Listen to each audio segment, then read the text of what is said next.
Assalamualaikum warahmatullahi wabarakatuh. Waalaikumsalam warahmatullahi wabarakatuh. Alhamdulillahirabbil alamin. Wassalatu wassalamu ala asyrofil anbiya'i wal mursalin Muhammadin wa ala alihi wa ashabihi ajma'in. Asyhadu an la ilaha illallah wahdahu la syarikalah wa asyhadu anna Muhammadan abduhu wa rasuluhu la nabiyya ba'dah. Allahumma sholli ala Muhammad wa ala alihi wa ashabihi ajma'in, amma ba'd.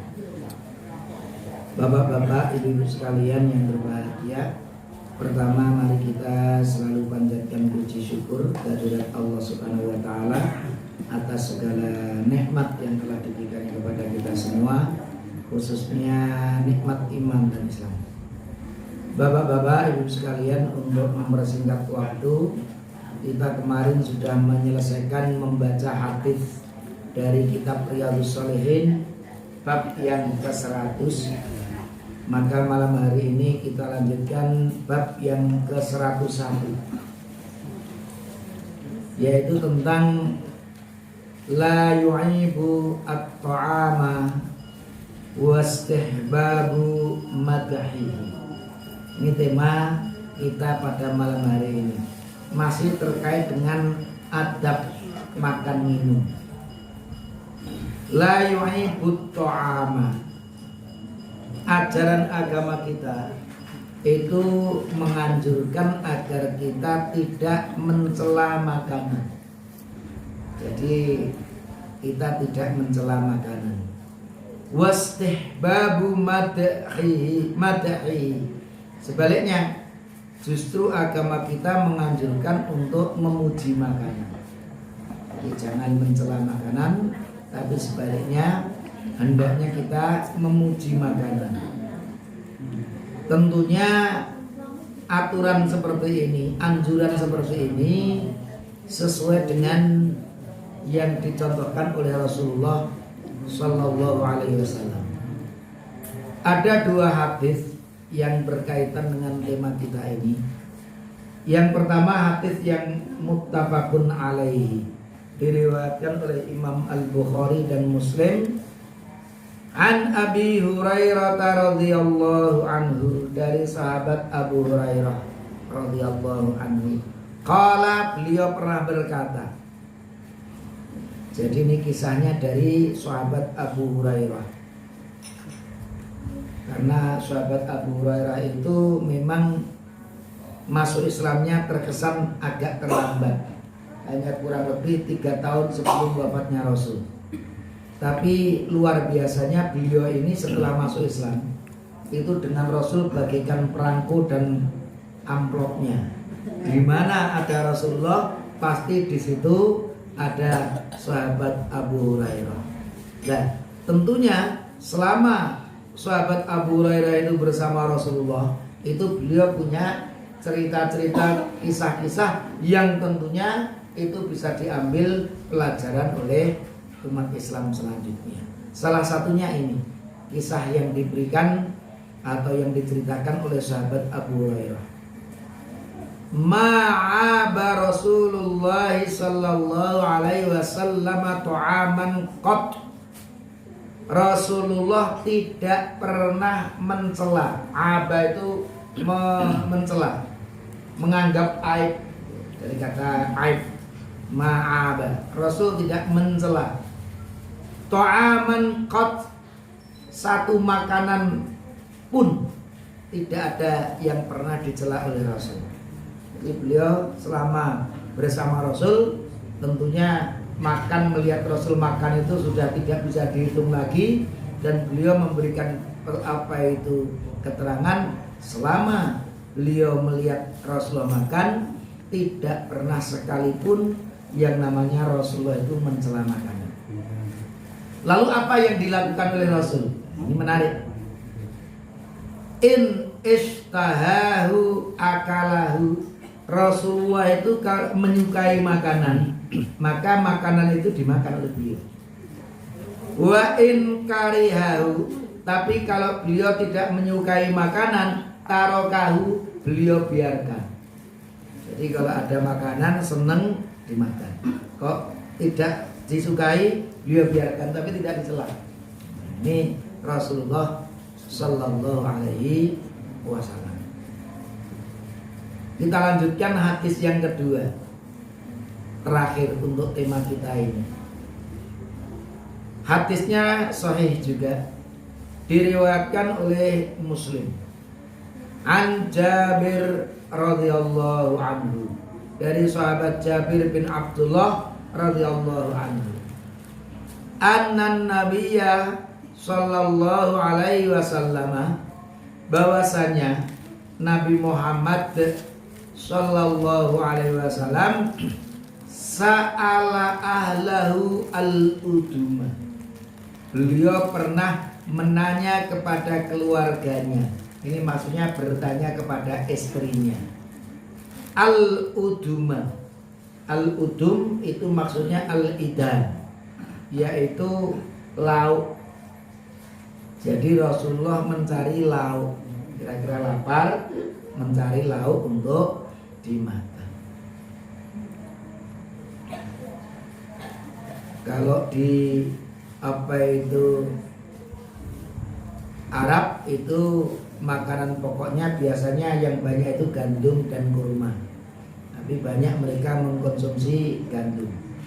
Kalau di Baghdad tempat saya belajar, itu mereka makan nasi itu kalau hanya siang hari. Jadi termasuk warung itu adanya nasi itu kalau siang. Jadi kalau jenengan pagi-pagi jalan-jalan kepengen sarapan, nyari nasi diguyu. Ini masih pagi kok nyari nasi, nggak ada itu. Jadi di Baghdad itu nggak ada yang jualan nasi di pagi hari. Karena memang berbeda dengan Saudi ya. Kalau Saudi Arabia itu mungkin penduduk Indonesianya mungkin sudah ribuan atau puluhan ribu bahkan gitu, yang mukim di sana. Tapi kalau di Baghdad itu kita hanya kurang lebih mahasiswanya sekitar 40-an ditambah beberapa diploma. Jadi nggak ada yang jualan di sana. Jadi mereka murni orang-orang Arab gitu. Kalau kita jalan-jalan pagi nyari nasi diketawakan. Juga maghrib begini nih umpamanya, jalan malam-malam begini di warung nyari nasi sudah nggak ada lagi. Adanya nanti kubus. Tapi kubus itu kalau di pesantren itu biasa disebut cake atau kue. Tapi kubus itu sebenarnya berbeda dengan kue. Mereka kalau kue itu juga nyebutnya cake. Sama itu. Cake kita nyebut cake itu mereka juga nyebutnya cake.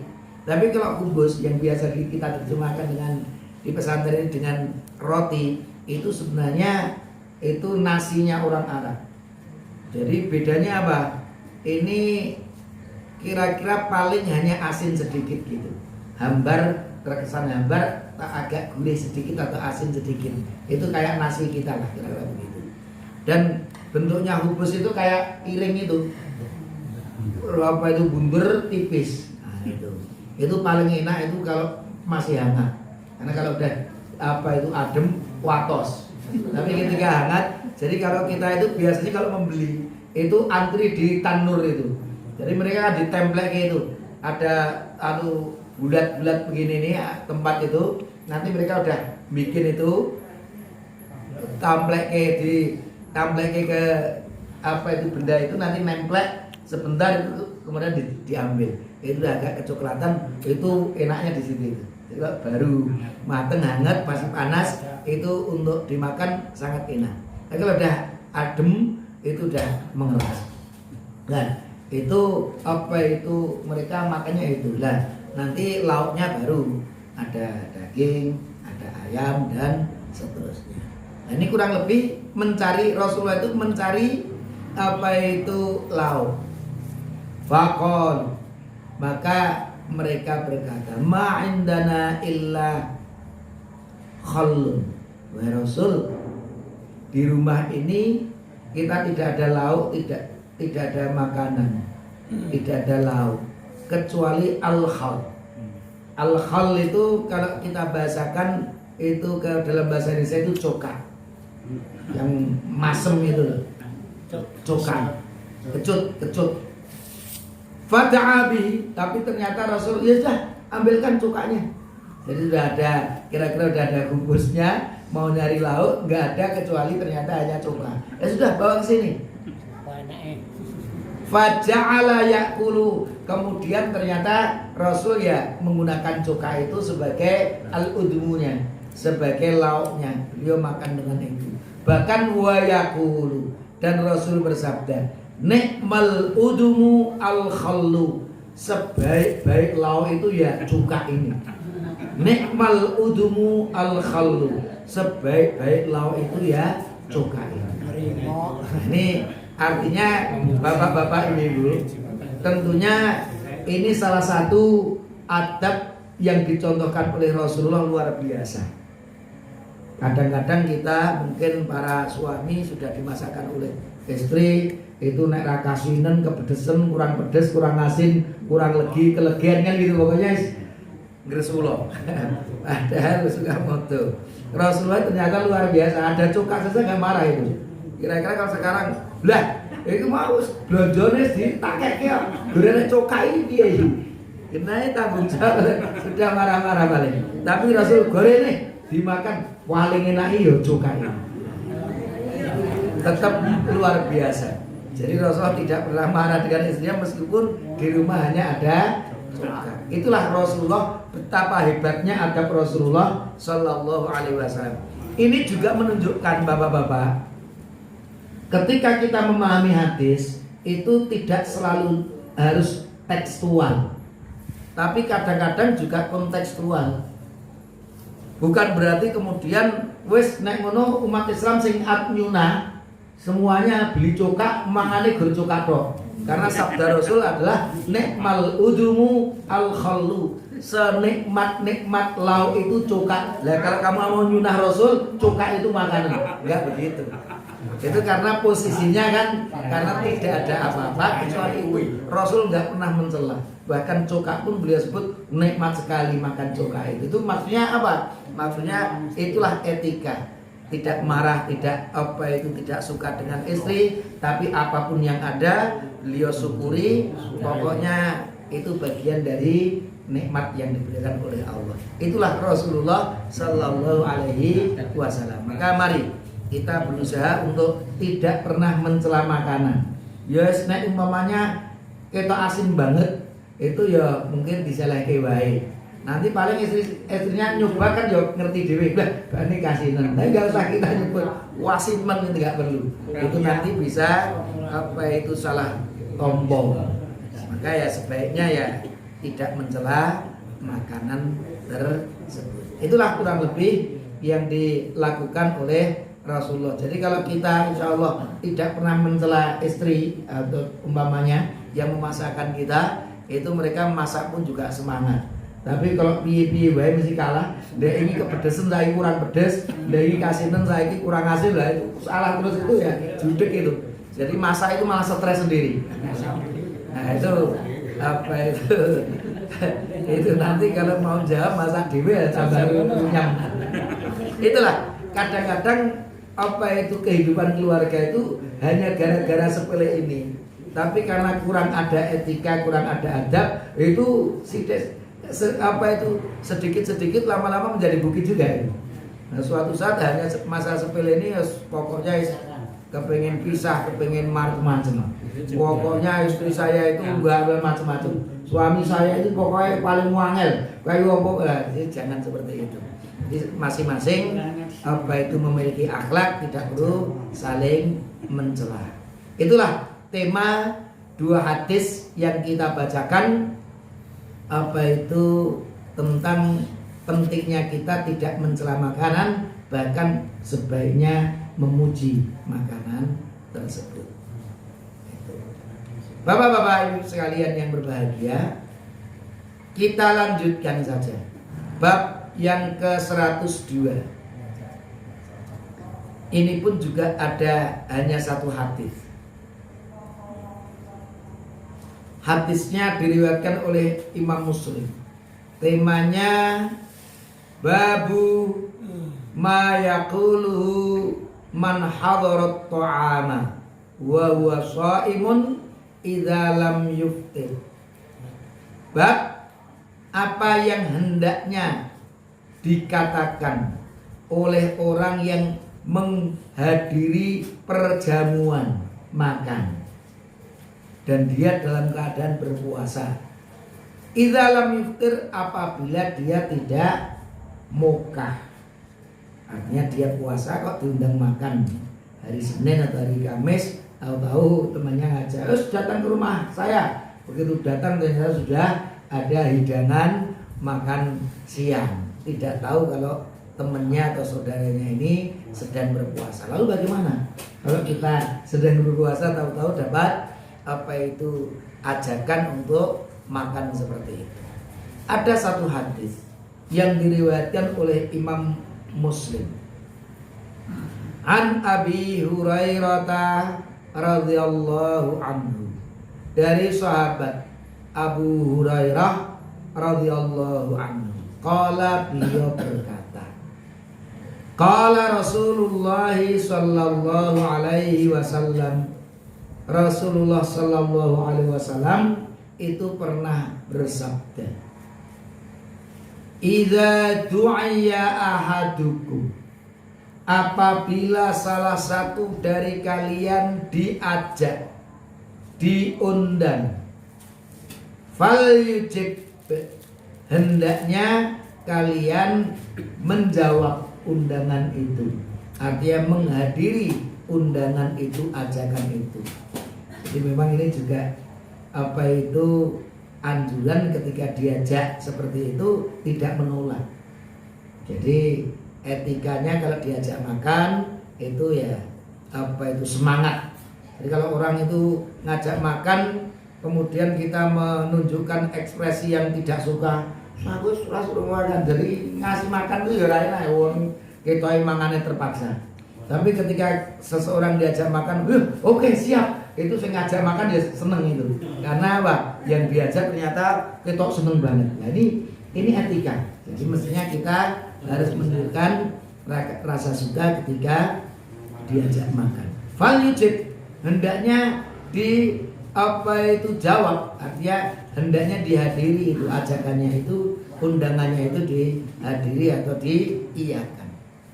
Fa in kana shaiman, kalau dia dalam keadaan puasa, artinya dia tetap ingin berpuasa karena mungkin Senin Kemis. Kalau Ramadan jelas ini nggak perlu dijawab lagi, nggak perlu dibahas, tetap wajib puasa.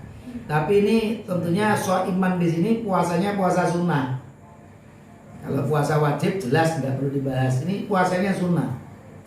Kalau dia itu dalam keadaan berpuasa, baru Daud atau baru Senin Kemis diajak makan, fal yusolli, kalau dia itu tidak ingin mokah, tidak ingin membatalkan puasanya, fal yusolli. Yusolli ini bahasa as-sholat, tapi dari sisi bahasa, as-sholatu lughatan ad-du'a. Sholat itu secara bahasa artinya doa. Jadi apa itu as-sholat? Artinya doa. Tapi secara istilah, apa itu sholat? Adalah satu ibadah yang dimulai dari takbiratul ihram dan diakhiri dengan salam. Kan itu ibadah sholat. Tapi as-sholatu lughatan, as-sholat atau sholat secara bahasa itu adalah doa. Maka ada ayat wasta'inu bis-sabri was-shalah. Tapi terjemahannya dulu kurang tepat. Terjemahan tepat tentang ayat wasta'inu bis-sabri was-shalah itu dulu kurang tepat. Jadikanlah sholat dan sabar dan sholat itu sebagai penolongmu. Wasta'inu bis-sabri was-shalah, dan jadikanlah sabar dan sholat itu sebagai penolongmu. Mengapa saya katakan kurang tepat? Karena yang menjadi penolong kita itu bukan sabar dan sholat, tapi yang menjadi penolong kita itu Allah Subhanahu wa ta'ala. Maka wasta'inu bis-sabri was-shalah ini yang lebih tepat untuk menerjemahkan. Karena yang namanya Quran memang tidak bisa diterjemahkan. Artinya kalau sudah diterjemahkan itu nilai ijaznya udah hilang.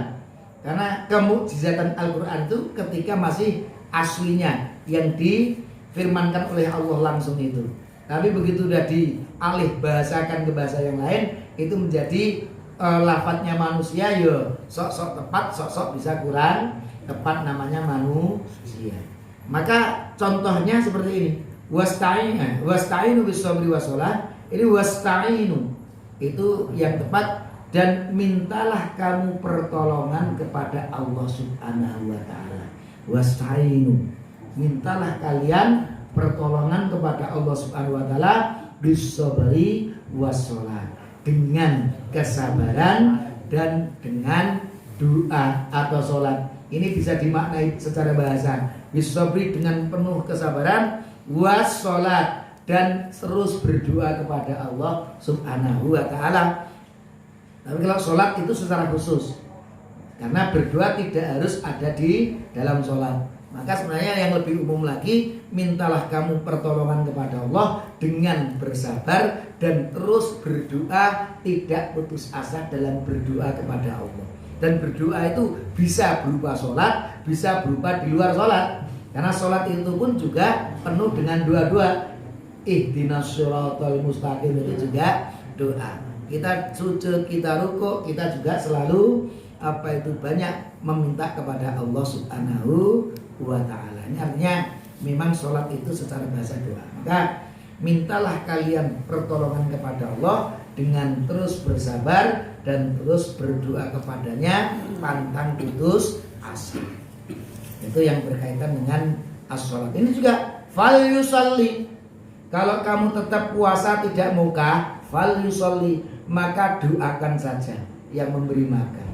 Mohon maaf, saya sedang poso Senin Kemis, tapi mudah-mudahan niat Anda memberi makan ini diterima oleh Allah Subhanahu wa taala meskipun makanannya tidak dimakan. Ini bisa saja itu kalau seperti itu akhirnya dibuntel gitu. Biasanya kalau buntelan gue buka lah, dapat untuk buka kan dapat pahala itu. Orang yang memberikan buka itu mendapatkan pahala seperti orang yang berpuasa. Yes, nano tak buntelke nano, gue buka wae. Itu bisa saja seperti itu. Tapi nggak perlu yang puasa tadi buntelno itu ya tidak. Nah, buntelno kabeh ya tidak. Etikanya itu ya mendoakan saja. Waktu ternyata yang memberi makan, wes buntelnya ya. Ya, tentunya kita tidak menolak. Ya menunjukkan sikap senang. Jangan sampai, wes aku ora perlu kuwi. Moh. Enggak perlu. Alhamdulillah ya, siap. Nah, itu orang yang memberikan pun juga senang. Makanya bahasanya kalau Rasulullah itu faqbalu shadaqatahu, itu sedekah dari Allah, maka terimalah sedekah itu. Itu ketika berbicara tentang sholat qasar. Yang nama sholat qasar itu sedekah dari Allah, terima sedekah itu. Artinya kalau Allah memberikan keringanan bagi mereka yang safar, mengapa tidak diambil? Ini sedekah dari Allah. Yang lebih baik diambil. Kita lanjutkan. Wa in kana muftiran, tapi kalau dia ternyata berniat untuk membatalkan, fal yat'am, maka dia silahkan makan, boleh juga. Jadi bapak-bapak, ibu-ibu, itu kalau kita sholat sunnah itu memang ada dalil secara umum. Wala tubtilu a'malakum, janganlah kalian membatalkan amal-amal kalian. Ini kalau tidak ada sebabnya. Kalau kita sudah beramal, lanjutkan. Tapi kalau ada sebabnya, termasuk seperti ini salah satu sebab, maka nggak apa-apa kita membatalkan puasa Senin atau Kamis kita untuk menghormati saudara atau teman kita. Ini nggak apa-apa. Jadi agama kita memberikan pilihan. Kamu tetap puasa boleh, doakan yang ngajak kamu makan. Tapi kalau kamu memang muftir, mau berbuka, maka makan saja. Itu juga diperbolehkan oleh agama kita. Ini juga dalam rangka untuk menghormati saudara kita. Jadi karena agama kita membolehkan ini berarti pilihan. Kalau puasa melanjutkan ibadah kepada Allah, tapi ketika apa itu makan tadi dalam rangka untuk menghormati saudara kita yang undang kita makan, insya Allah dua-duanya ada pahalanya. Jadi itu Allah agama kita memberikan kita pilihan, boleh lanjut puasa, boleh kita batalkan untuk makan tersebut. Itulah yang bisa kita sampaikan terkait dengan dua tema ini. Kalau ada yang ingin menanyakan sebelum saya lanjutkan, nanti kalau masih ada waktu, monggo. Bapak, Oke. masalah makanan di sekitar kita ini kan masih banyak acara ritual-ritual. Nah, itu gimana Pak? Apa kita boleh makan? Umpamanya ada 1000 harian itu kan ada makanannya dan mungkin tetangga dikasih, nah, itu gimana Pak? Baik. Memang kalau kita baca ayatnya itu salah satunya wa ma uhilla bihi li ghairillah. Jadi di antara yang diharamkan itu apa? Bangkai, darah, daging babi, wa ma uhilla bihi li ghairillah, dan yang disembelih tidak dengan menyebut nama Allah atau atas nama selain Allah Subhanahu wa taala. Jadi kalau orang kafir ini saya sembelih kambing ini untuk Tuhan Yesus begitu, maka itu haram karena itu disembelih bukan atas nama Allah Subhanahu wa taala. Tapi kalau tidak disebut nama, jadi artinya seseorang ahlul kitab menyembelih makanan tidak menyebut nama Tuhan mereka, ya ser beli saja, kemudian sembelihannya itu dikasihkan kita, itu boleh. Itu wa ta'amul ladzina utul kitaba halal lakum, dan sembelihan atau makanan sembelihan ahlul kitab itu halal bagi kalian. Maka nanti ada fatwa. Kalau ini disembelih di Eropa yang mayoritas Kristen bangnya begitu, ahlul kitab lah, itu monggo. Tapi kalau di India atau di Thailand, itu kalau itu sembelihan sebaiknya lebih berhati-hati. Karena kalau yang menyembelih orang Hindu, nah ini apa itu bukan ahlul kitab kan, itu berbeda. Maka untuk kehati-hatian, kalau itu bukan ahlul kitab, itu disembelih oleh orang Hindu, orang Buddha, ahlul ardi. Nah itu kitabnya kitab bukan samawi, maka itu sebaiknya ya kita berhati-hati. Yes, pilih yang disembelih oleh saudara kita sesama Muslim, itu nomor satu. Paling tidak ya kita tidak tahu. Tapi kalau jelas itu orang musyrik yang menyembelihnya, itu hendaknya kita tidak mengkonsumsinya. Ini yang terkait dengan makanan itu ya, kehati-hatian kita demikian. Apa itu nyambung dengan pertanyaan tadi? Lalu bagaimana kalau makanlah? Kalau makanan ini berarti bisa itu hasil sembelihan, bisa itu bukan hasil sembelihan, karena misalkan itu ngasih daging medus itu kan bisa juga, tapi juga bisa ngasih roti, masih makanan, itu bisa saja. Itu bukan hasil dari sembelihan. Nah, tapi ketika wa ma uhilla bihi ghairillah, itu bukan karena Allah, untuk sesajen dan lain sebagainya, menurut para ulama ini berubah menjadi haram. Lah, lalu apakah ada pintu keluarnya? Ada, kecuali darurat. Darurat itu nanti famanil qurra ghaira bagin, dan siapa yang ulturra, artinya terpaksa karena kedoruratan, karena terpaksa, ghaira bagin, dia tidak berlebihan mengkonsumsinya. Yang penting ya untuk apa itu ngisi perutnya, bukan untuk mengenyangkan, tapi sekedar mengisi perutnya karena lapar sekali. Wala adin, dan tidak berniat untuk menentang aturan Allah karena tadi terpaksa. Fala isma alaihi, maka tidak ada dosa baginya. Maka kalau untuk darurat nggak apa-apa, tapi kalau tidak darurat nggak perlu. Dan istilahnya bukan mubazir. Jadi kalau barang itu haram, itu tidak ada istilah mubazir. Jadi kalau ada kambing keplindis mobil, rong sempat dibelah mati. Waduh, iman-iman iki nek ra dimasak kan gitu. Loh kita kan jek seger itu. Tapi karena itu bangkai, maka itu haram. Orang dimasak itu bukan mubazir. Mubazir itu yang halal kita tidak manfaatkan, gitu mubazir. Nanti itu masuk ke tabdzir. Itu yang terkait dengan ini. Kemudian keterangan yang lain terkait dengan makanan seperti itu tadi. Kalau darurat, maka kita contohkan mungkin kalau jenengan melihat film Sang Pencerah ya. Itu ada itu orang yang sesaji kok sing bau reksa kuburan kan. Kemudian itu sama Kiai Haji Ahmad Dahlan itu diambil dikasihkan orang-orang miskin. Itu kalau dikasihkan orang miskin, saya melihat itu diberikan kepada famanit turro tadi yang kelaparan. Jadi nggak dimakan sendiri toh, tapi dikasihkan kepada orang yang miskin yang sangat membutuhkan itu. Nah itu monggo diberikan kepada mereka. Tapi kalau kita dikasih seperti itu, ya paling tidak untuk acara-acara begitu kan kita juga nggak tahu.